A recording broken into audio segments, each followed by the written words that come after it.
Hindi masamang magbigay ng second chance. Siguraduhin mo lang na ang pagbibigyan mo ay sincere at nagpapakatotoo. Malakas na dighay ang pinakawala ni Paxton nang maubos niya ang tinapay at soft drinks na kanyang minerienda. Kahit gabi na, nagmerienda pa rin siya dahil sa gutom. Hindi pa kasi siya nakakauwi dahil hinihintay niya pa yung last jeep na ibabarker niya. Makikisabay na rin kasi siya pauwi sa last jeep. Paxton, nandyan na si Mang Ernie. Bilisan mo na't baka maunahan ka na naman ni Buok na mayabang. Sabi ng isang tricycle driver sa kanya. Tumango naman si Paxton. Sige Brad, thank you. Mabilis na nagtungo si Paxton sa paradahan ng jeep. Nakita niya agad ang jeep ni Mang Ernie na agad niyang nilapitan. Mang Ernie, sabay na po ako pauwi ah. Bawas na lang sa makukuha ko sa pagbabarker. Nakangiting sabi niya sa matandang lalaki. Kahit wag nang ibawas. O siya, punuin mo muna tong jeep ko at maghahapunan lang ako.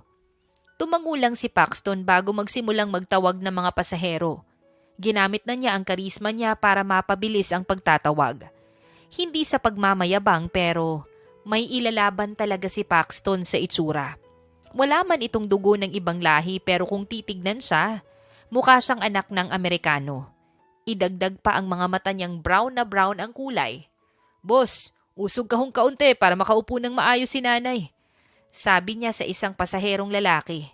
Pumesto pa siya sa gilid ng jeep para matapik ito. Ilang sandali nga ay napuno na ang jeep. Naghanda naman siya sa pagtawid para tawagin ang driver. Nasa gilid na si Paxton pero hindi inaasahang magiliran siya ng isang itim na sasakyan. Tumilapon si Paxton at ramdam niya ang sakit sa kanyang kaliwang braso. Nagkagulo ang lahat at mabilis siyang nilapitan. Tumawag din ng rescue ang iba pang nakasaksi. Paxton, sandalit parating na yung ambulansya! Sabi ni Mang Ernie. Kahit sobrang sakit ng katawan ni Paxton, umupo pa rin siya at ngumiti. Sapo niya ang kanyang kaliwang braso na halatang nabali. Hindi na ho, gasgas lang po yung natamo ko. Itong braso ko naman po ay madadaan naman sa hilot. Tugon pa ng lalaki. Alam niyang gastos lang ang pagpapaospital. Kaya mas gusto niyang umuwi. Ayaw niyang magamit lang sa kanya yung kinikita niya. OMG! I'm sorry! Nabigla si Paxton sa pagsulpot ng isang babaeng nakabihis pang mayaman. Nakakuha agad ng atensyon ni Paxton ang maganda, maamo at maliit na mukha nito.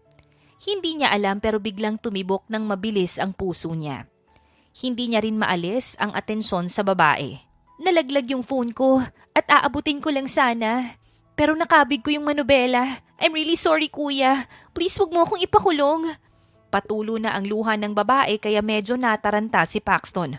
Okay lang naman ako. Huwag ka nang umiyak. But you're not okay. Ang dami mong sugat. Tapos nabali pa yung kaliwang braso mo. Siguro mukhang deserve kong ikulong. Hindi kita tatakasan. Sorry talaga. Sorry.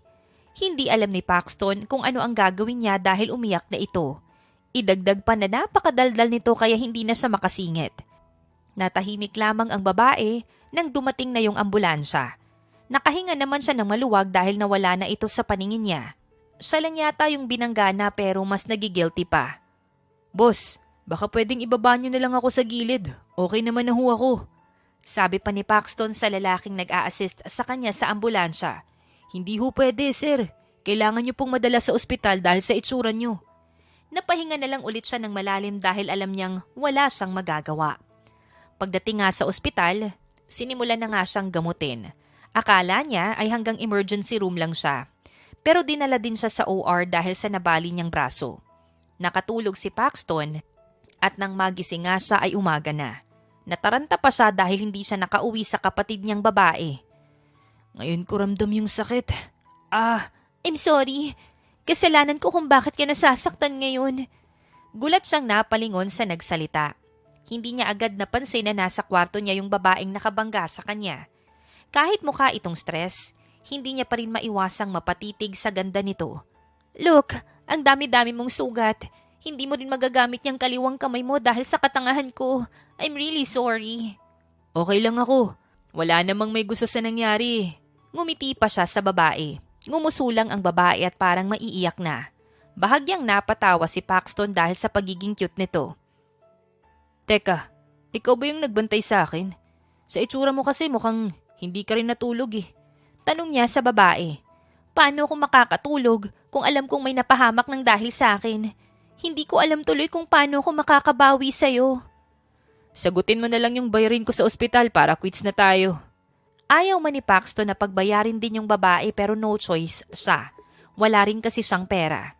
Tapos ko nang gawin yun. Kaso alam kong kulang pa yun sa nagawa ko. Hindi ko na alam yung gagawin ko. Napangiwi si Paxton. Ngayon lang siya naka-encounter ng babaeng sobrang OA. Miss, Elena is my name. Elena, hindi mo naman kailangang mag-guilty. Nang sobra. Promise, sobrang okay lang talaga ako. Buhay rin ako kaya wala kang dapat problemahin. Ang gawin mo na lang ngayon, umuwi ka na at magpahinga. Yun lang talaga. Am I annoying for you? Nakangusong tanong ng babae. Medyo. Pero okay lang, cute ka naman. Nakita niya ang pamumula ng pisngi nito kaya mahina siyang napatawa. Fine, I'll go home na. Tumayo si Elena at naglakad palapit sa lalaki. Kumuha siya ng calling card at inabot dito. That's my calling card. Call me if you need something or if you need my help. Babalikan kita kaagad bukas kapag natapos na ako sa work ko. Babawi pa ako sa'yo, okay? Tumango lang si Paxton. Sige, mag-iingat ka. Thank you, Mr. Paxton. Paxton yung pangalan ko. Thank you, Paxton. Isang matamis na ngiti ang iniwan ni Elena bago sa tuluyang umalis. Napasa po naman si Paxton sa dibdib niyang malakas ang kabog. Shit, parang tinamaan pa yata ako. Malala na to. Kinabukasan nga, nang balikan ni Elena ang lalaki ay wala na ito sa ospital. Sinubukan niya ring ipahanap ito pero natagalan din siya sa pagpunta dahil kailangan niya pang ayusin ang tungkol sa nangyari. Kumalat kasi yon sa media at bilang kilalang CEO, kinailangan niyang linisin ang pangalan niya. Hello? Where po yung bahay ni Paxton? Tanong niya sa babaeng maikli ang shorts at naka-crop top. Hindi niya expected na squatter area ang lugar ni Paxton. Medyo kinakabahan pa siya dahil parang mananagpang yung nakatingin ng mga tao sa kanya. Sino ka? Bakit mo hinahanap yung shoti ko? Maangas na tanong ng babae. Shoti? Napaisip si Elena sa salitang binanggit nito. Ano pong shoti? Tito po ba? Tito niyo po ba si Paxton? Bakit mas mukha po kayong matanda? Napamura naman ang babae. Niloloko mo ba ako? 23 pa lang ako. Ha? You look like 40. Gulat na sambit ni Elena. Mas lalong umusok ang ilong ng babae dahil sa galit. Natakot naman si Elena kaya bahagya siyang napaatras. Hoy, anong ginagawa mo dito? Nakahinga ng maluwag si Elena nang makita si Paxton. Mabilis siyang tumakbo patago sa likuran nito. I came to see you. Nakangiting sagot ni Elena. Napahinga naman ng malalim si Paxton bago sa hawakan sa kamay. Hinila siya ng lalaki at nagpahila naman siya dito. Ibang klase kang babae. Mag-isa ka lang pumunta dito. Medyo delikado dito kaya dapat hindi ka na tumuloy. Sermon sa kanya ng lalaki. Wala naman kasi akong contact number mo eh. Gusto ko ring makabawi dahil sa nagawa ko. Hindi ako titigil hanggat hindi nawawala itong pagka-guilty ko. Sagot pa ni Elena. Hindi na kumibo pa si Paxton dahil alam niyang hindi rin siya mananalo sa babae. Nang makarating nga sila sa bahay ni Paxton, medyo natigilan si Elena. Maliit kasi ang bahay ng lalaki. Pagpasensyahan mo na tong bahay ko. At ito lang yung pamana sa akin ng nanay ko. Maupo ka dyan sa upuan. Ikukuha lang kita ng tubig. Sabi ng lalaki. Naupo naman si Elena. Inilibot niya ang paningin sa bahay at nahinto yun sa isang litrato. Litrato yun ni Paxton. Kasama ang isang ginang at batang babae. Hi! Napaigtad si Elena nang may humawak sa kanyang kamay. Bumungad sa kanyang isang dalagita. Kung hindi siya nagkakamali, ito yung batang babae sa litrato. Hi! Nakangiting bati niya dito. I'm Phoebe, 18 years old. I'm Elena, 29 years old. You're so pretty, Ate Elena. You look like a queen. Para namang hinaplos ang puso ni Elena. You're pretty too, Phoebe. You look like a princess. Pero sabi nila, monster ako. Pangit daw ako at abnormal. Malungkot na sabi nito. Hinawakan naman ni Elena ang kamay nito at umiling. No, you're not a monster and ugly. You're very special kid, Phoebe. You're pretty and sweet. Niyakap naman siya nito dahil sa kanyang sinabi. Tumugon naman ng yakap si Elena at marahan pang hinaplos ang mahabang buhok nito. Nasa ganon silang posisyon nang biglang lumitaw si Paxton. May daladala na itong tinapay at soft drinks. Mukhang medyo gulat pa ito dahil sa posisyon ni Elena at ng kapatid niyang si Phoebe. Bumili na akong tinapay at soft drinks. Magmerienda ka na muna. Inilapag ni Paxton ang dala niya sa lamesang kahoy. Thank you, Paxton. Kuya, I like her. Nakangiting sabi naman ni Phoebe sa kapatid. Mukhang gusto ka rin niya. Sige na po, magbihis ka na po muna doon para makapunta tayo sa SM. Tugon ni Paxton sa kapatid niya na agad namang sumunod. Ang cute-cute ng kapatid mo. Nakangiting sabi ni Elena bago magsimula sa pagkain. Hindi siya maarte sa pagkain dahil ganun siya pinalaki ng daddy Jerome niya. Cute talaga yun, tapos maganda pa. Mabait din siya at mabilis pagsabihan. Sagot pa ni Paxton. Proud na proud si Paxton sa kapatid niya. Bilib din siya sa pagiging malakas nito. Kahit kasi may Down syndrome ito, palagi pa rin itong positive sa buhay. How's your arm pala? Nalaman kong hindi ka raw gaanong nakaka-work dahil sa braso mo. Alalang tanong pa ni Elena. Sobrang okay na tong braso ko. Kahit hindi ko ganong pwedeng galawin pa, ayos lang naman. May kanang kamay pa naman ako kaya kayang-kaya pa. Sagot pa ni Paxton. Paxton, sobrang guilty pa rin talaga ako sa nagawa ko sa'yo. I really want to help you. Gusto mo bang bilhan kita ng bahay, sasakyan, o kaya bayaran na lang kita ng 1,000,000? Uy, grabe na yun. Kalmahan mo, Elena. Hindi naman ako na-comatose o naparalisa para sobrang mag-guilty ka. Hindi mo na rin ako kailangang bayaran dahil sapat na yung pagsagot mo sa bills ko. Siguro gusto ko na lang kalimutan mo yung nangyari at mabuhay ka ng matiwasay. Isa pa, huwag mong ipaparinig dito sa lugar namin na marami kang pera. Hindi masyadong safe dito. Putol pa ni Paxton sa sasabihin nito. You're so kind, Paxton. What if i-hire na lang kita bilang personal assistant ko? I'll give you work na lang para makabawi ako sa'yo. Medyo shock pa si Paxton dahil sa biglaang pag-alok nito ng trabaho sa kanya. Aalokin mo ko ng trabaho? Elena, hindi ako nakatapos. Isa pa, hindi mo ko gaanong kilala. Masamang tao ka ba? Gagawin mo ba ako ng hindi maganda? Siyempre hindi. Eddie, natadyakan ako ni nanay kahit sumakabilang mundo na yun. Then you're hired. Ikaw na yung personal assistant ko simula bukas. Ang start ng work mo ay 8 a.m. hanggang 10 p.m. ng gabi. Ngumiti pa si Elena ng matamis sa lalaki. Wait lang, hindi pa naman ako pumapayag. Napakamot si Paxton sa kanyang ulo. Pero sige na nga, deal na. Kailangan ko rin naman ng magandang trabaho ngayon para kay Phoebe. May gamutan din kasi ang kapatid niya at therapy.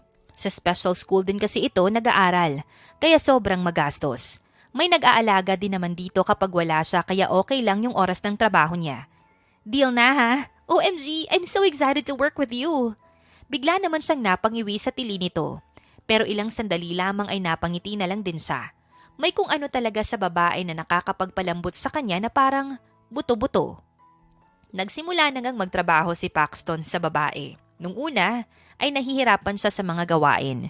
Pero unti-unti naman ay natututunan niya na rin lahat. Madali lang din naman sa kanya ang mga trabaho niya. Magaan din na maging boss si Elena kaya panatag ang kanyang loob. Paxton! Paxton! Napahinto si Paxton sa pagsubo ng tinapay niya dahil sa sigaw ni Elena. Nagmamadali siyang pumasok sa office nito at nakita niya ang babaeng nakatungtong sa desk nito at may hawak na papel. There's a lizard under my table! Tarantang saad pa nito. Napatawa naman ang lalaki. Hindi ka takot sa ipis at daga pero takot ka sa butike? Ibang klase ka. They look like crocodile, okay? What if biglang lumaki yung butike tapos maging buwaya?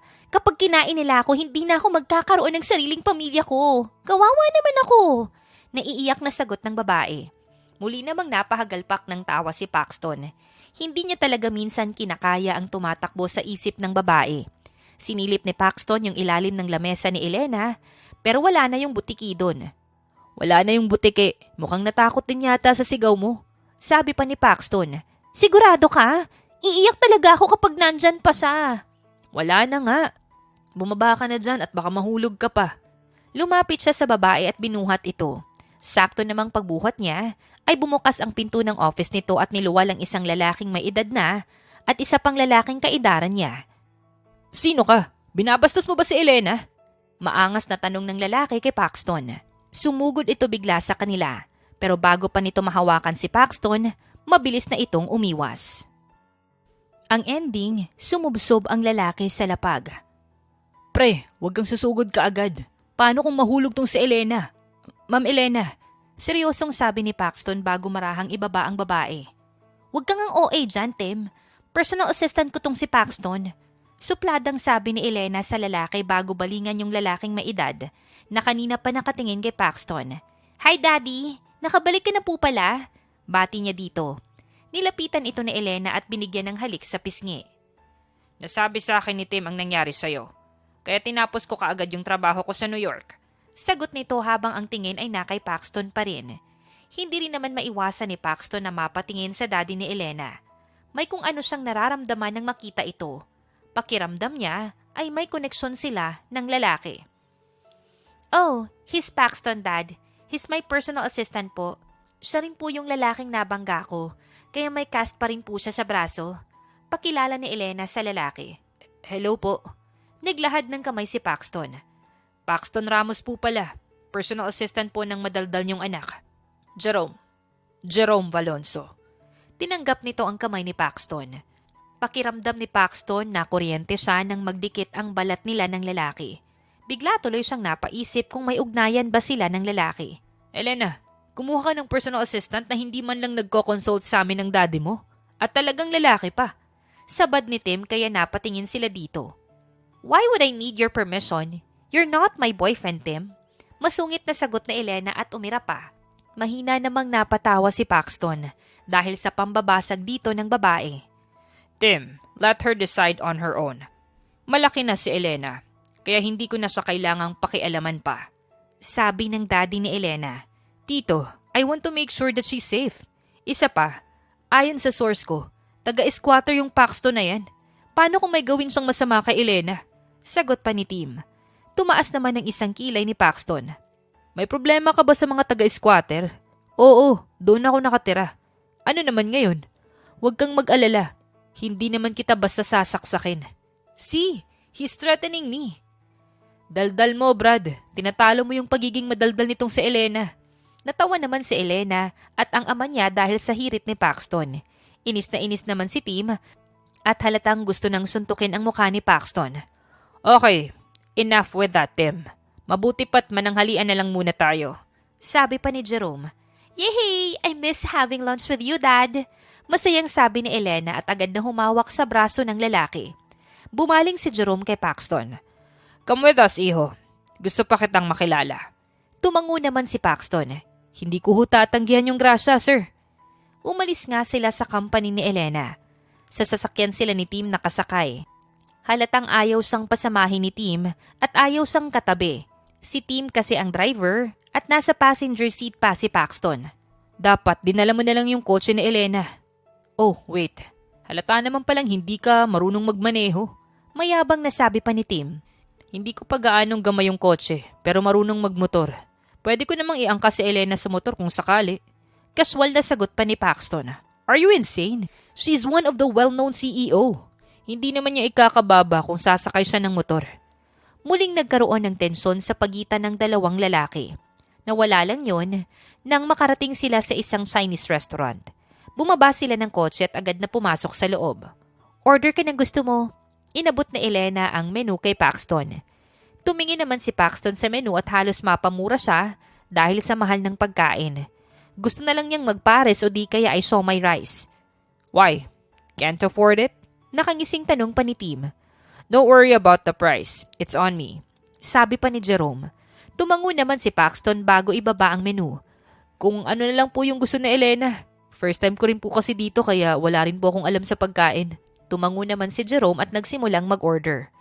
Patingin-tingin naman si Paxton kay Elena. Halata kasing sobrang saya nito dahil sa pag-uwi ng daddy nito. Paxton, where's your parents? Biglang tanong ni Jerome. Patay na ho yung nanay ko. Yung tatay ko ho hindi ko kilala. May naiwan po nung litrato ng tatay ko kaso nawala at hindi ko na rin maalala. May kapatid po ako. Kapatid ko po sa ina. Siya lang po yung kasama ko sa buhay. Sagot pa ni Paxton at ngumiti. Napatango naman si Jerome at hindi na muling nagsalita. Napansin tuloy ni Elena na parang may malalim itong iniisip. Nang dumating nga ang order nila ay nagsimula na silang kumain. Manghang-mangha pa si Paxton dahil ang sasarap ng pagkain. Try this, Paxton. Ito yung pinaka-favorite ko sa lahat ng crab rangoon. Promise, hindi ka magsisisi kapag natikman mo siya. Masayang sabi pa ni Elena bago siya lagyan sa plato. Mukhang masarap, kaso bawal sa akin. Allergic kasi ako sa crab eh. Sagot pa ni Paxton. Sorry, I didn't know. Okay lang, hindi ko rin naman nasabi. Siguro itry ko na lang kapag may baon akong gamot. No, you can't risk your health. Ngumiti si Elena at nilagyan na lang siya ng dumplings. Yan na lang yung sayo at kay Daddy. Allergy din kasi si Daddy sa crab eh. Ako hindi. Pwede mo akong lagyan ng crab rangoon. Sabat pa ni Tim. Inira pa naman ito ni Elena. Para saan pa yung mga kamay mo? Eat on your own, Tim. Napatawa naman si Paxton. Napatigil naman siya nang maramdamang nakatingin sa kanya ang daddy ni Elena. Napatingin din siya dito at napagtanto niya na pareho sila ng mga mata. Umiwas din naman kaagad ng tingin ang daddy ni Elena. Crush mo si daddy ko? Mahinang tanong ni Elena kay Paxton. Muntik namang maibuga ni Paxton ang kinakain niya. Anong crush ko yung daddy mo? Baliw ka ba? Sabi kasi nila kapag tinitignan mo yung isang tao, crush mo to. O kaya galit ka dito. Imposible namang galit ka kay daddy kasi first time mo pa lang siyang nakita. So mas possible na crush mo siya. Ang weird mo ring mag-isip minsan, no? Ewan ko sa'yo, Elena.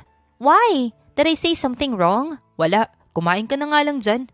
Napanguso naman si Elena kaya mahina na lamang na napatawa si Paxton. Hindi niya alam kung paano niya natitiis ang babae na may pagka-weird minsan mag-isip. Mas nagiging close na nga si Elena at Paxton sa isa't isa. Tanggap na ng lalaki na sobrang weird talaga mag-isip minsan ng babae. Paxton, have you ever liked someone? Biglang tanong ni Elena habang kumakain sila ng tanghalian. Curious lang kasi si Elena. Alam na agad kasi niya na magiging mabuting partner si Paxton dahil sobrang bait nito. Nung high school ako, may nagustuhan ako. Niligawan ko kaso ayaw sa akin dahil mahirap ako. Sagot ng lalaki. After nun, wala ka nang nagustuhan ulit? Wala na. Pero mukhang meron na ulit. Tumitig si Paxton sa babae kaya medyo nakaramdam ng ilang si Elena. Hindi niya alam pero kinikilig siya. Walang gaanong work ngayon. Gusto mo bang mag-father hunting tayo? Hanapin natin yung tatay mo. Pag-iiba ng usapan ni Elena. Father hunting? Minsan talaga hindi ko rin magets yung amats mo. Napatawa si Paxton. Hindi ko na kailangang mag-father hunting. Tanggap ko nang walang pake sa akin yung tatay ko. At saka, sobrang tagal na rin kaya siguradong hindi na ako kilala nun. Why don't we try? Malay mo, hinahanap ka rin pala niya. Kung hinahanap niya ako, dapat noon pa. Hindi ko na rin naman siya kailangan eh. Masaya na ako ngayon na si Phoebe yung meron ako. Multuhin na lang siya ng konsensya niya. Napanguso naman si Elena. Sorry, are you mad?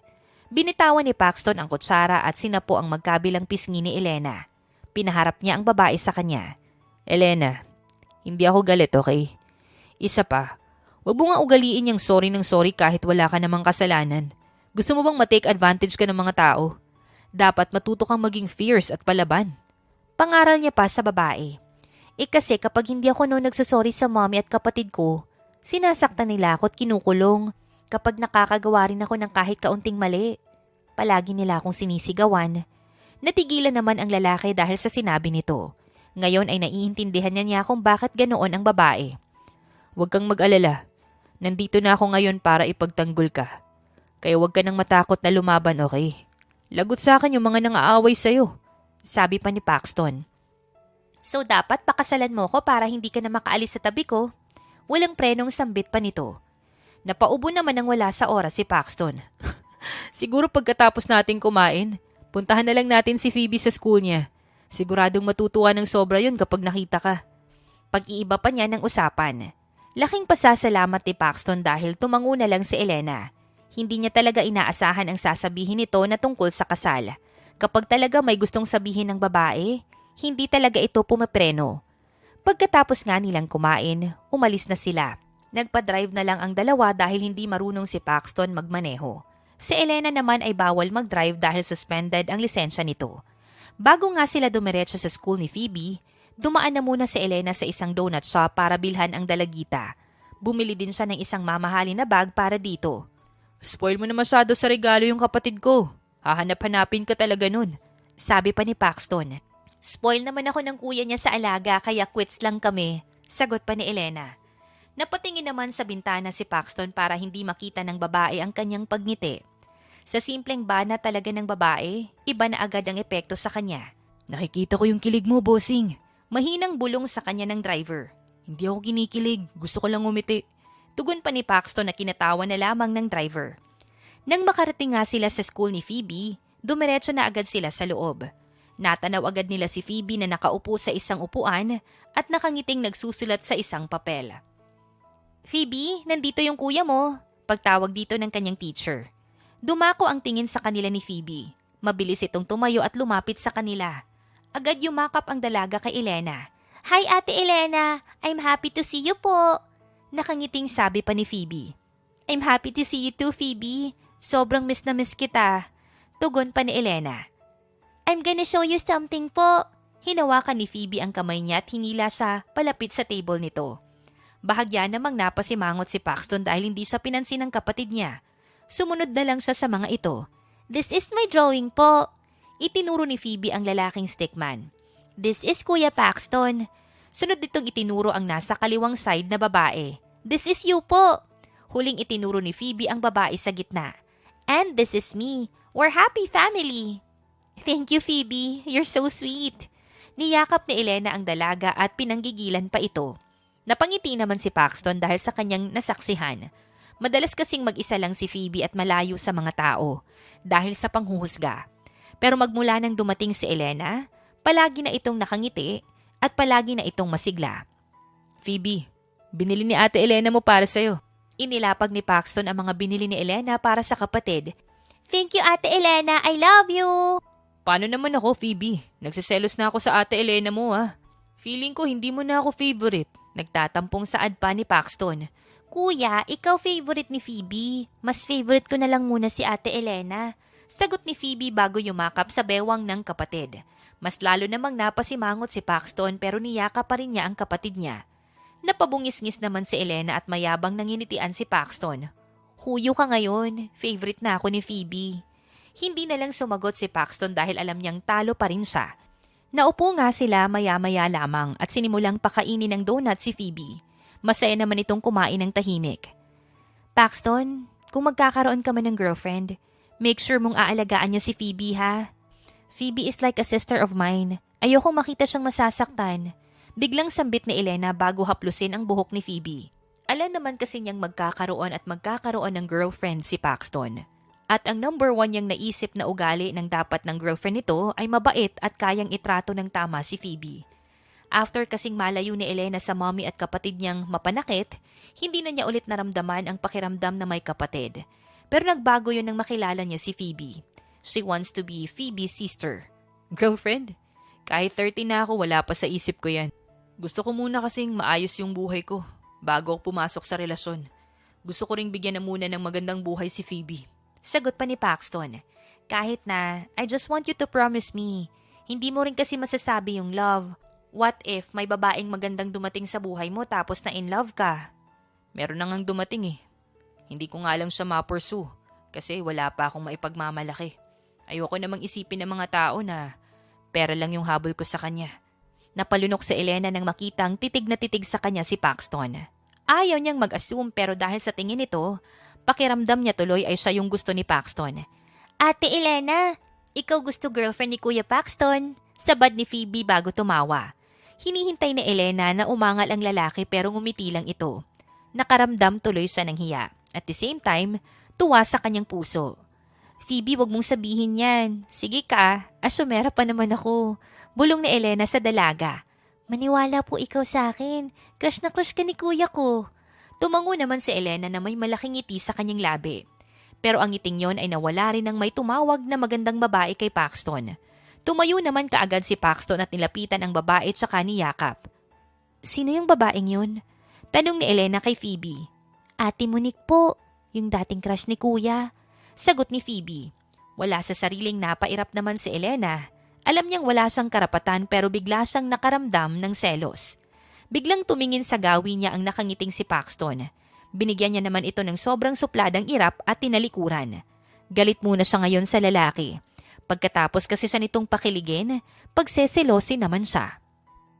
Tuwing naaalala talaga ni Elena kung paano ngumiti ng matamis si Paxton sa dating crush nito, umiinit ang ulo niya. Alam niyang napapansin yun ni Paxton kaya todo suyo yun sa kanya. Elena, huwag ka nang masungit. Kaibigan ko lang naman si Monique. Paliwanag pa ni Paxton sa babae. Hindi rin alam ni Paxton kung bakit siya nagpapaliwanag sa babae, pero ayaw niya itong nagagalit sa kanya. Kaibigan na dati mong crush at nginingitian mo ng matamis. Madiing sambit pa ni Elena. Hindi rin alam ni Elena kung bakit siya nagsiselos. Pakiramdam niya tuloy, crush niya yata ang lalaki. Saan ka pupunta?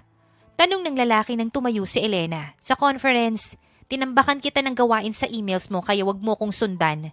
Pagkatapos ay padabog na lumabas ng office si Elena. Napanguso naman si Paxton at napahinga na lang ng malalim. Naupo na lang din siya sa sofa at nag-isip kung paanong susuyuin ang babae. Nasa ganoon siyang posisyon nang bumukas ang pinto ng office at niluwal nun si Jerome, ang daddy ni Elena. Naramdaman ulit ni Paxton ang kakaibang pakiramdam sa tuwing nakikita ito, pero isinawalang bahala na lamang niya yon. Nasa conference room po si Elena, sabi niya sa lalaki. Nakasalubong ko nga. Bakit nakasimangot yon? Sinupladahan din ako, sabi ng lalaki. Napakamot naman ng ulo si Paxton. Nagsiselos ho ata. Nginitian ko po kasi yung kaibigan ko na dati kong crush eh. Ilang araw na ho kong hindi nginingitian. Hindi ko nga ho alam kung ano yung gagawin ko eh. Napatawa ang lalaki bago maupo sa kanyang tabi. Tinapik siya nito sa balikat. Iho, kapag ang babae nagtatampo, kailangan talaga ng matinding suyuan. Bilhan mo ng bulaklak o kaya dalhin mo sa lugar na favorite niya. Sigurado akong ngingiti yan. Advice pa sa kanya ni Jerome. Sige ho, pakikinggan ko po yung advice niyo. Matinding suyuan to kaya dapat kayanin. Ganyan din yung pakiramdam ko nung unang nagalit sa akin yung mahal ko. Ilang araw niya akong hindi kinakausap. Inintindi ko na lang kasi buntis din siya. Mukhang naawa na rin sa akin nun kaya pinansin ako. Natatawang kwento pa ni Jerome. Mukhang sa asawa niyo ho nagmana si Elena. Sasagot pa sana si Jerome pero biglang dumating si Tim. Nagpaalam agad si Jerome kay Paxton na nagpasalamat naman. Simula na ang oplan manuyo ng babaeng tinutoyo. Sa kabilang banda naman ay si Elena na halatang bad trip pa rin. Ganun pa man, hindi naman niya dinamay ang meeting na nangyari. Tinapos na lang din niya kaagad at baka hindi siya makapagpigil ng inis. Why my princess is bad mood? Dumating ang daddy ni Elena. Wala naman ho. Sagot lang ni Elena bago umiwas ng tingin. May ginawa ba sa'yo ang Paxton na yun? Binastos ka ba niya? Kunot noong tanong pa ni Tim. He's not like that, okay? Sa sarili ko ako naiinis dahil hindi ko alam kung bakit ako ganito. Napasa po na lamang si Elena sa kanyang sentido. Bumaling si Jerome kay Tim. Tim, iwan mo muna kaming dalawa. Hintayin mo na lang ako sa parking. Tumango si Tim at lumabas. Nilapitan naman ng lalaki si Elena at inalo. Elena, mukhang gusto mo si Paxton. Kahit hindi ako yung tunay mong ama, kabisado na kita. Sabi pa ni Jerome. Sa tingin mo po may gusto ko kay Paxton? Kaya po ko ganito? Tanong ni Elena. Tumango si Jerome. Ramdam na ramdam ko rin anak. At kung yan ang makakapagpasaya sa'yo, hindi kita pipigilan. Palagi lang akong nakasuporta sa'yo. Dahil yon ang pangako ko sa tatay mo. Thank you, Daddy.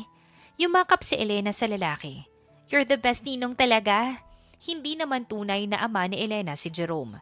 Ninong niya lamang ito. Pero magmula nang pumanaw ang kanyang tunay na ama at nalaman nitong inaabuso siya ng kanyang ina at kapatid, kinuha siya ng lalaki at itinuring na tunay na anak. Huwag mo na akong utuing bata ka. Sige na, magpahinga ka na muna para naman maayos na kayong makapag-usap mamaya ni Paxton. Humiwalay sa yakap si Elena. Gusto kong makabawi po sa'yo. Gusto ko pong tumulong sa paghahanap sa tunay niyong anak. Ngumiti si Jerome. Nahanap ko na siya, Elena. Sa ngayon, humahanap pa ako ng tiyempo para sabihin sa kanya ang lahat. Kaya ko na to. At isipin mo na lang yung love life mo. Thank you, Daddy. I love you so much. Humalik si Elena sa pisngi ng lalaki bago tumayo at umalis sa conference room.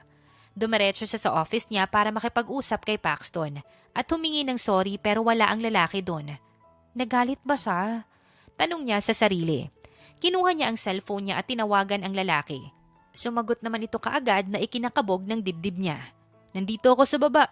Tara dito, ililibre kita. Sabi ng lalaki sa kanya. Okay. Nagmamadaling lumabas si Elena at dumiretso sa elevator. Nag-ayos pa siya doon dahil ayaw niyang humarap ng haggard kay Paxton. Nang makalabas siya, nakita niya agad si Paxton na nakasakay sa isang motorsiklo at may hawak na helmet. "Kaninong motor yan?" Takang tanong niya. "Sa kaibigan ko." Nilapitan siya nito at sinuotan ng helmet. "Tara, aalis tayo ngayon. Pupunta tayo sa favorite mong lugar." "But I don't have a specific favorite place," sagot pa nito. "Magtiwala ka lang sa akin. Siguradong sigurado ako na magugustuhan mo ang lugar na pupuntahan natin." Sagot ng lalaki bago isuot kay Elena ang helmet. Hindi naman ito nagreklamo pa. Dahil nakaskirt siya, sa harapan siya inangkas ng lalaki. Nakaramdam siya ng ilang at the same time kilig. Nilagyan pa ng jacket ni Paxton ng hita nito para hindi talaga ito masilipan. "San ba kasi talaga tayo pupunta?" Mahina niyang tanong sa lalaki nang umandar na ang motorsiklo. First time niyang makasakay doon pero hindi man lang siya kinabahan. Ilang sandali nga ay huminto ang motorsiklo sa isang food park na naging favorite agad ni Elena nang unang beses siyang dalhin doon ng lalaki. "We're back here!" Masayang sabi ni Elena at pumalakpak pa. "Pumili ka na ng mga gusto mo at akong bahala." Nakangising sabi ni Paxton bago kuhanin ng helmet sa babae. Balak sanang dalhin ni Paxton sa mamahaling restaurant ang babae. Pero nang maalala niyang mas napaparami ang kain sa mga food park ni Elena, naisip niyang dito na lang dalhin ang babae. "Thank you so much, Paxton!" Niyakap saglit ni Elena ang lalaki, bago siya mabilis na tumakbo sa isang siomai stall. Nakangiting sumunod naman si Paxton sa babae at hinayaan itong bilhin ang mga gusto niya. Minsan lang din naman kumain ng ganito ang babae kaya hindi na siya naglimita. "Kakainin mo lahat yan?" Hindi makapaniwalang tanong niya habang nakatingin sa lamesang punong-puno ng iba't ibang pagkain. Lahat yata ng stall ay binilhan ni Elena. "Yes, pero syempre kakain ka rin." Sagot ng babae bago itapat sa bibig ni Paxton ang siomai. "Here, say Paxton." Ngumanga naman si Paxton at nakangiting tinanggap ang isinusubo ng babae. Kahit hindi pa siya gutom, bigla siyang nagutom dahil sa ginawa ni Elena. "Elena, gusto ko sanang mag-sorry doon sa nangyari. Sorry kung nakagawa ko ng ikinainis mo. Pero maniwala ka, wala kaming relasyon ni Monique. Hindi ko na rin sa crush dahil may iba na akong crush." Sabi pa ni Paxton. "Gusto ko ring mag-sorry sa naging action ko. I know I'm confusing that time because of my attitude." Umiwas ng tingin si Elena. "Promise ko sa'yo na hindi na ako magsiselos ulit. Hahayaan na rin kitang maging masaya sa bagong crush mo." Hindi alam ni Elena pero habang sinasabi niya ang mga bagay na yon ay nasasaktan siya. Ayaw niya talagang may ibang mahalin ang lalaki. Pero wala rin naman siyang magagawa. "So, okay lang na maging masaya ako sa'yo?" Tanong ng lalaki. Napalingon naman si Elena nang wala sa oras kay Paxton. "Ha?" "Elena, ikaw yung crush ko ngayon." Inabot ng lalaki ang kamay nito. "Medyo cringe pakinggan pero ikaw yung maswerteng napili ko para maging crush." "Crush mo ko?" Ngumiti lang si Paxton bago dumukwang at binigyan ng halik sa labi ang babae. Natauhan din naman kaagad ang lalaki sa kanyang ginawa kaya namumula siyang nahihiyang napatayo. "Shit, sorry, nabigla ako." Namumulang sabi pa ni Paxton. Imbis na magalit, wala sa sariling napatawa naman si Elena dahil sa sobrang cute ng lalaki.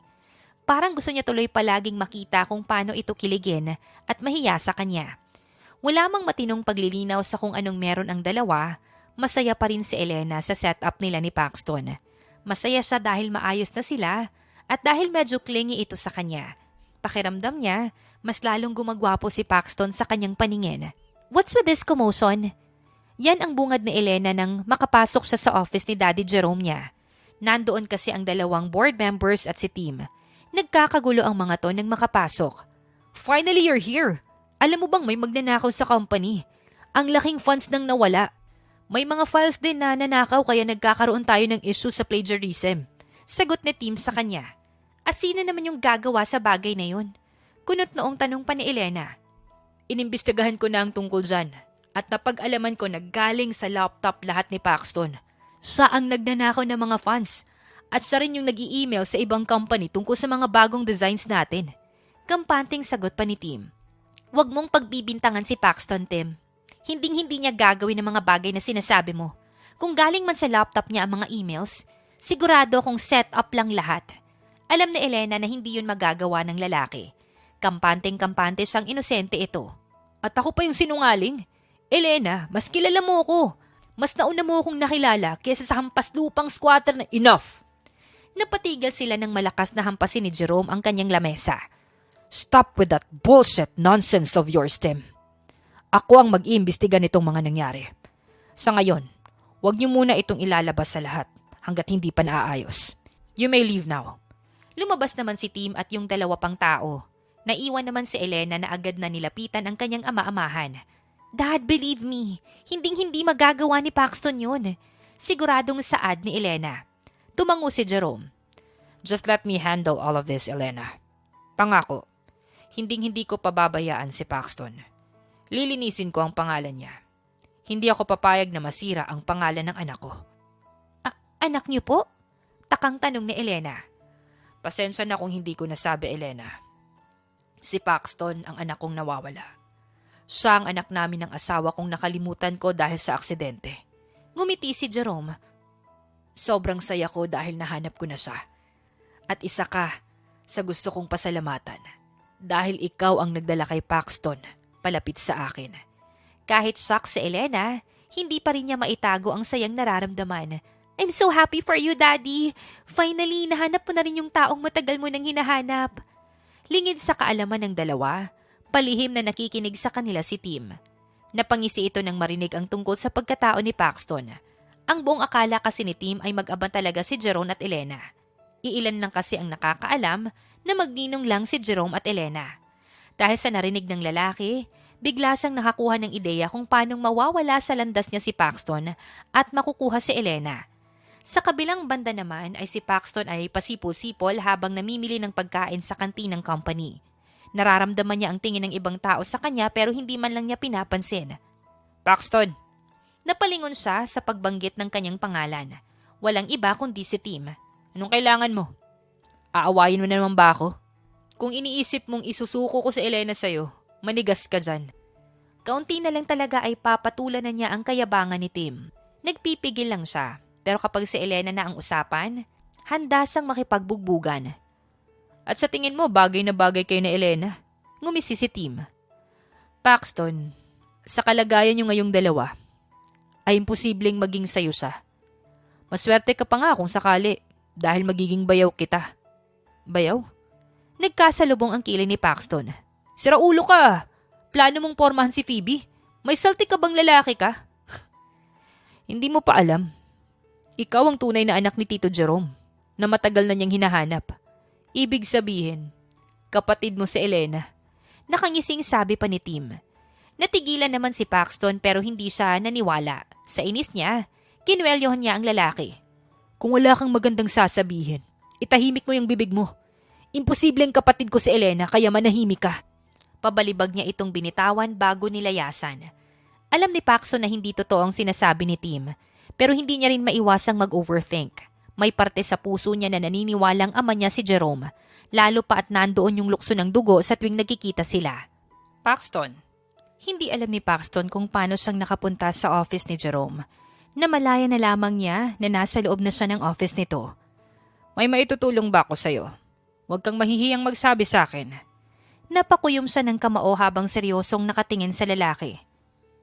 May gusto lang ho akong itanong sa inyo. Seryosong sambit niya. Go on. Ask me anything. Hindi na natuloy ni Jerome ang pagsasalita nang biglang dumating ang sekretary niya. May bigla ang meeting ito kaya mauudlot ang pag-uusap nila. I'll be back. Sasagutin ko kung ano man yung tanong mo. Sabi ni Jerome at lumabas. Nang wala na ito sa paningin ni Paxton, lumapit siya sa desk ng lalaki. Nakita niya ang isang nakataob na picture frame na agad niyang kinuha. Muntik na niyang maibagsak yun nang makita ang isang litrato. Litrato ng yumao niyang ina na naka-wedding dress. Katabi si Jerome. Hindi pwede. May nakita pa siyang nakasiksik na frame at halos gumuho ang mundo niya nang makita ang litrato ng isang batang lalaki. At ang batang yun ay ang batang Paxton. Sunod-sunod na napamura si Paxton bago ibaba ang frame. Nagmamadali siyang lumabas sa office ni Jerome. Pakiramdam niya ay sumisikip ang kanyang dibdib dahil sa nalaman niya. Anak ako ni Jerome. Kapatid ko si Elena. Napapailing si Paxton. Hindi pwede. Hindi pwede. Mahal ko si Elena. Pakiramdam niya ay mababaliw na siya sa mga nangyayari. Hindi niya ina-expect na ganoon ang magiging plot twist ng kanyang buhay. Paxton! Ang atensyon niya ay napunta sa babaeng kanyang iniibig. Kanina pa kita hinahanap. Wait, why are you sweating? You also look pale. Are you sick? Sa halip na sumagot, mahigpit na yakap na lamang ang binigay ni Paxton sa babae. I'm sorry. Naisambit na lamang ni Paxton. Hindi naman sumagot si Elena pero bumigat ang kanyang dibdib. At sa sandaling yun, pakiramdam niya ay may magbabago sa kanilang dalawa. At mawawala si Paxton sa kanyang buhay.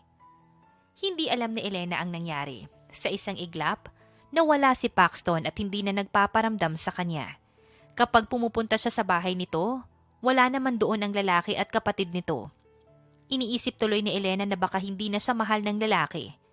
Elena! Balita ko nilayasan ka ni Paxton. Sambit ni Tim nakakapasok lamang ng office niya. Parang ine-enjoy na niya yung mga nanakaw niyang pera. Manahimik ka, Tim. Napatunayan naman na natin na hindi si Paxton ang traidor sa company. Seryosong sabi ni Elena. Bakit bigla siyang nawala? O baka naman may nalaman siya. Ngumisi si Tim bago lapitan ang babae. Baka nalaman niyang magkadugo kayong dalawa. Elena, tinataboy mo ako tapos papatol ka sa lalaking squatter. Nakapatid mo pala. Nagkasalubong ang kilay ni Elena. Anong sinasabi mo, Tim? Anong kapatid? Nasisiraan ka ba ng bait? Acting like innocent. Elena, alam ko na ang sikreto niyo ni Tito Jerome. Anak niya sa labas si Paxton, 'di ba? Doon na napagtanto ni Elena na may sinabi nga ang lalaking si Tim kay Paxton. Napagtanto niya na mukhang mali-mali ang mga pinagsasasabi ng lalaki kaya biglang lumayo si Paxton. Alam mo, magiging tsismoso ka na nga lang, mali-mali pa. Tumayo si Elena bago itulak ang lalaki. Itong tatandaan mo, Tim, ha? Kahit gumuho pa ang mundo, hinding-hindi ko magugustuhan ang kagaya mong mayabang. Pagkatapos ay lumabas siya ng office at dumiretso sa office ng kanyang daddy Ninong. Nakita niya itong nakatingin sa litrato ng batang si Paxton. Daddy, come with me po. Mukhang kailangan nating linawin kay Paxton ang lahat. Hinawakan niya sa kamay ang ama-amahan. Kailangan po nating pabalikin si Paxton sa buhay ko. Iiyak talaga ako kapag tuluyan siyang nawala. Ha? Naguguluhang tumingin si Jerome sa kanya. Umiling lang si Elena at hinila ang ama-amahan. Muntik pa itong masubsob pero hindi yun pinansin ni Elena. Kahit bawal pang mag-drive si Elena, nag-drive talaga siya patungo sa bahay ni Paxton. Gusto niyang maipaliwanag sa lalaki ang lahat. Gusto niyang linawin na hindi talaga sila magkapatid at hindi kasalanan ang magmahalan silang dalawa. Elena, kumalma ka nga muna. Ano bang nangyayari? Naguguluhang tanong pa ni Jerome. Daddy, mukhang nalaman na ni Paxton ng totoo at na-misinterpret niya yon. Hindi ko alam kung anong nangyari, pero mukhang kasalanan ng epal na team na yon ang lahat. Nakasimangot na sabi ni Elena. Bago pa makapagsalita si Jerome, huminto na ang sasakyan. Bumaba si Elena kaya sumunod ang lalaki. Mula sa hindi kalayuan, nakita ng babae si Paxton. Kahit nakatalikod ito, kilala niya agad ito. Paxton! Pagtawag niya sa lalaki na agad namang lumingon sa gawi nila. Parang dinurog ang puso ni Elena habang nakatingin sa malamig na emosyon ng lalaki. Hindi siya sanay na ganoon tumingin ito sa kanya. Naglakad ito papalapit sa kanila. Anong kailangan niyo? Seryosong tanong ng lalaki. Paxton, gusto kitang makausap. Bigla ka na lang kasing nagpasa ng resignation letter. Tapos hindi mo na sinasagot yung tawag ko. Kapag pumupunta ako dito, hindi ka nagpapakita sa akin. You don't know how much I miss you. Nakakainis ka, alam mo ba yun? Kinis mo ako sa lips tapos bigla mo akong iiwan. Hindi mo na ba ako love? Ramdam ni Elena ang pangingilid ng kanyang luha. Wala naman na tayong dapat pang pag-usapan. Kaya umalis na kayo, Paxton. Alam kong alam mo na ang totoo. Nagsalita si Jerome. At gusto kong humingi ng tawad kung ngayon lang ako dumating. Paxton, nawalan ako ng alaala dahil sa aksidenteng nangyari sa akin. Nang makaalala ako, hinanap ko kayo ng nanay mo. Pero wala na kayo sa dating bahay namin. Paxton, sorry kung wala ko sa mga panahong kailangan niyo ko ng mama mo. Wala kang dapat ipaliwanag, Sir Jerome. Okay nang lahat sa akin. Umalis na kayong dalawa. Napakagat naman si Elena sa pang-ibabang labi. Paxton, hindi mo na ba ako mahal? Ayaw mo na ba talaga ako sa buhay mo? Tumulo na nga ang luha niya na agad naman niyang pinunasan. Pero kung ayaw mo na akong makita, hindi pwede yun. Aalis na muna kami ni Daddy ngayon. Tapos babalik ako bukas. Gusto ko ring linawin na hindi tayo magkapatid. Ninong ko lang si Daddy mo na umampun sa akin. Yun lang. Ingat ka. Tatalikod na sana si Elena pero natigilan siya ng hawakan ng lalaki ang kanyang kamay. Hindi tayo magkapatid? Utal na tanong ni Paxton. Nang tumango si Elena, mabilis itong niyapos ng lalaki at niyakap. Natigilan naman ng babae dahil sa ginawa ni Paxton, pero gumanti pa rin siya ng yakap. Hindi ako galit dahil sa nalaman ko yung totoo. Nagalit ako dahil akala ko magkapatid tayo. Hindi rin ako galit sa'yo. Sa sarili ko ako galit, Elena. Hindi mo alam kung gaano ko nababaliw dahil sa sinabi ni Tim. Akala ko kapatid kita. Humiwalay sa yakap si Paxton at sinapo ang mukha ni Elena. Sobrang mahal na mahal kita, Elena. Sorry kung umalis agad ako. At hindi man lang kayo pinagpaliwanag. Sorry kung pinaluha kita. Patawarin mo ako, Elena. Ibig sabihin, mahal mo pa rin ako? Hindi naman nawala yung pagmamahal ko sa'yo eh. Lumayo lang ako dahil sa tsismosong team na yun. Pero ngayong nalaman ko na ang totoo, hindi na ulit ako lalayo. Hindi na ulit ako magiging duwag para patunayan na deserve mo din ako. Ngumiti naman si Elena at muling yumakap sa lalaki. Na-e-enjoy na nila ang moment pero naputol yon nang tumikhim si Jerome. Pwede bang sumali ako sa usapan? Naiilang na tanong ni Jerome. Ngumiti naman si Paxton at saglit na niyakap ang lalaki. Okay na ho yun. Tinanong ko si Ninang at sinabi niya sa akin kung gaano kakabuti. Hindi ko lang ho nagustuhan yung bigla ka nalang nawala sa buhay namin ni Mama. Pero ngayong alam ko na po yung dahilan, okay na po sa akin ang lahat. Hindi ka naman po pala siraulo ng stepfather ko kaya welcome ka po sa buhay ko. Nangilid ang mga luha ni Jerome. Naaalala niya bigla ang yumaong asawa sa katauhan ni Paxton. Maraming salamat, Pia. Bulalas ni Jerome. Napaatras naman si Paxton. Teka ho, baka ho bigla niyo akong ikis. Hindi ho tayo talo na dalawa. Kamukha ko ho si Mama pero huwag naman po kayong mag-relapse. Napatawa naman ang lalaki at napapailing. Maraming salamat, anak. Maraming salamat sa pagtanggap sa akin. Pangako ko sa'yo, babawi ako. Tumango lang si Paxton bago akbayan si Elena. Tara ho sa bahay at nang makasama ko itong mahal ko. Miss ko po eh. Napatawa naman si Elena at napapailing na lamang. Masaya siya dahil okay na ang lahat. Susuntukin na lang talaga niya si Tim kapag nakita niya ito. Masaya si Elena dahil sa wakas ay maayos na ang lahat. Kasama na niya ang lalaking mahal na mahal niya sa iisang bahay. Kinuha na kasi ni Jerome si Paxton at kapatid nito para mabigyan ng magandang buhay at makabawi na rin. Pa, kinakabahan ako.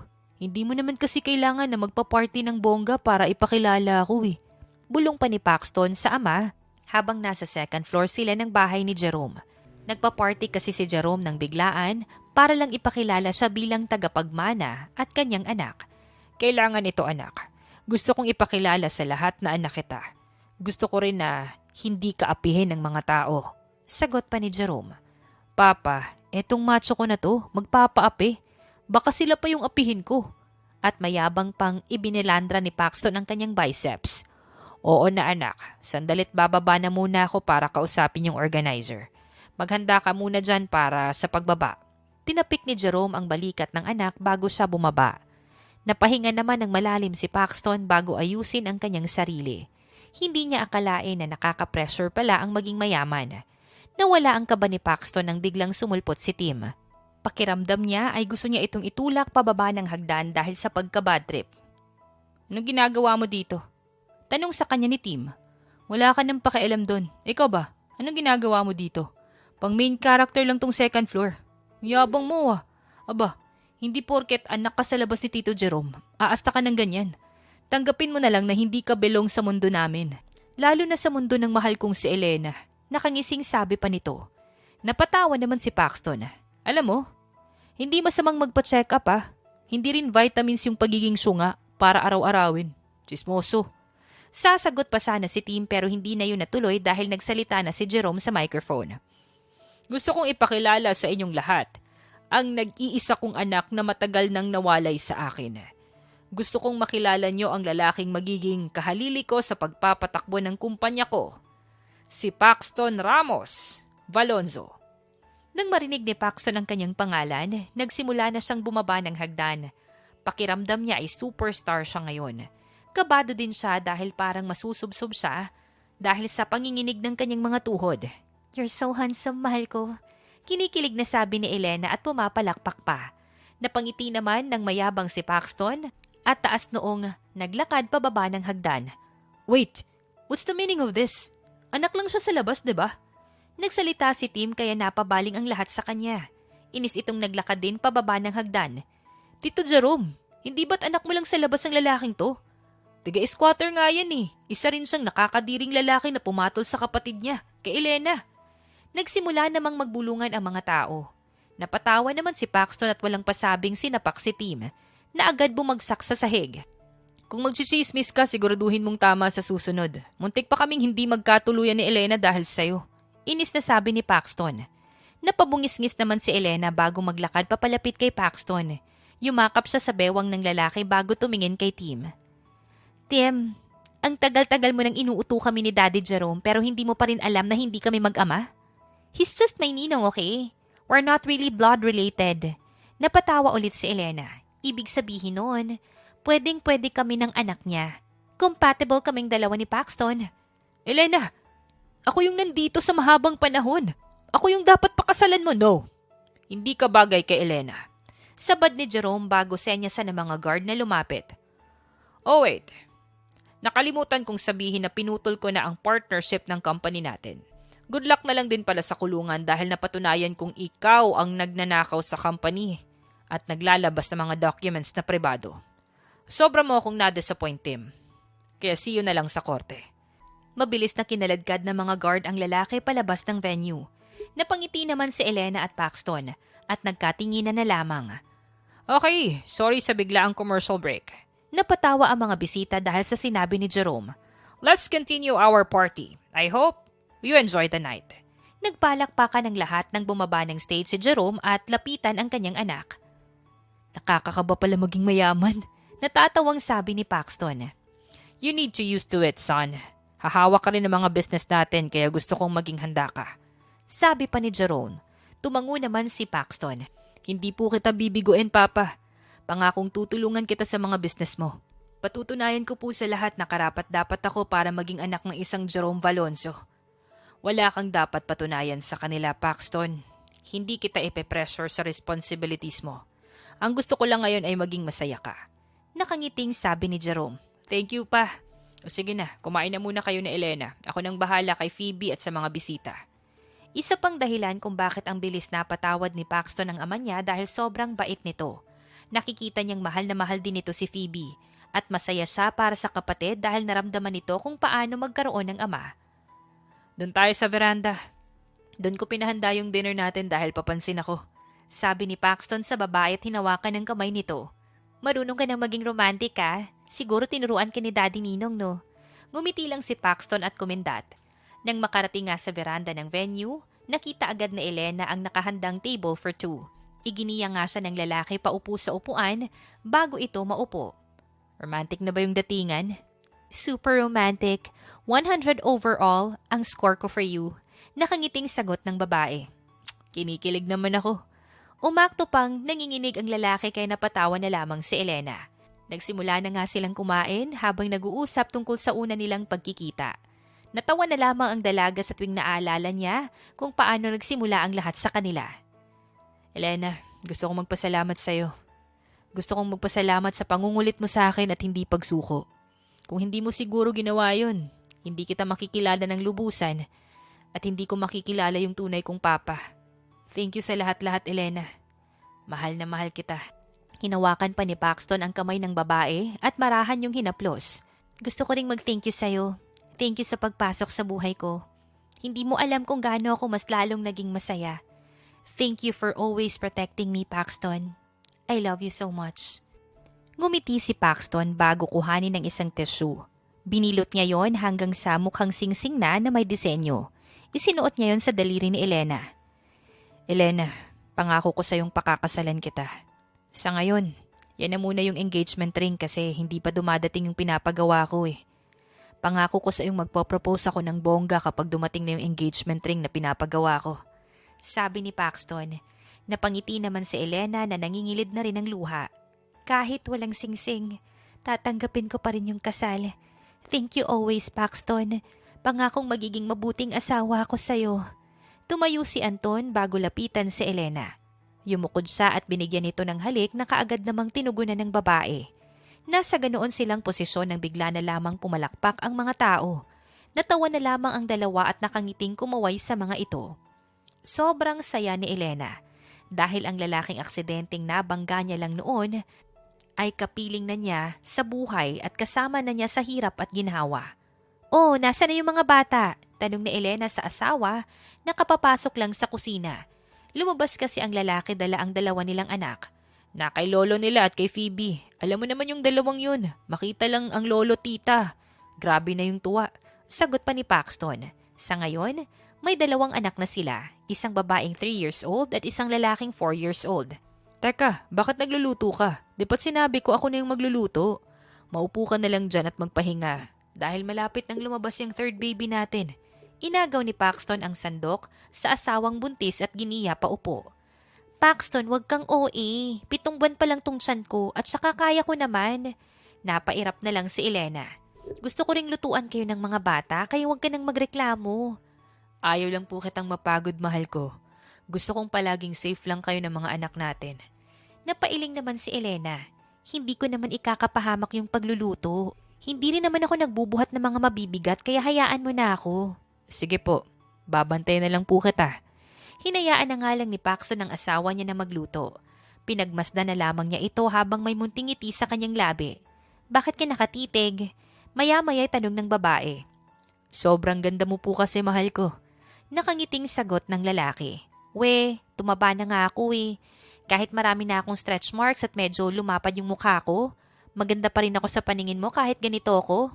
"Hey, don't down yourself, mahal ko. Normal lang naman po yung ganyan kasi buntis ka. Wala namang mali sa'yo eh. Maganda ka kahit nadagdagan yung timbang mo at yung stretch marks mo. Normal lang yun. Huwag mong iisiping hindi ka maganda, okay? Dahil sobrang ganda mo palagi." Napangiti si Elena bago halikan sa labi ang asawa. "Salamat sa palaging pagpapataas ng confidence ko ah. Mula noon hanggang ngayon, hindi mo ko binigo. Thank you for being a good husband and father, Paxton. Ikaw ang pinakamagandang gift sa akin ni Lord." "Ikaw rin yung pinakamagandang gift sa akin ni Lord. Promise ko sa yung gagawin ko ang lahat para maging masaya tayo ng mga bata. Hinding-hindi ko kayo pababayaan at palagi ko kayong uunahin.